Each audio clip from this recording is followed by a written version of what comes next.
Сьогодні будемо робити масовий кукінг. Сердечки, морква, яблучко, авокадо, пару шампіньончиків, стара картопля, цибуля, беремо моркву, нарізаємо. В загальному у нас щось це трошки вийшло. Ми беремо наше сердечко.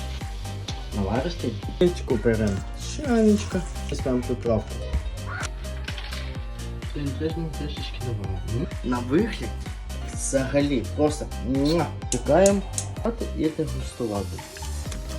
Будемо куштувати. Я думаю, що моїй кухні сподобається вечір.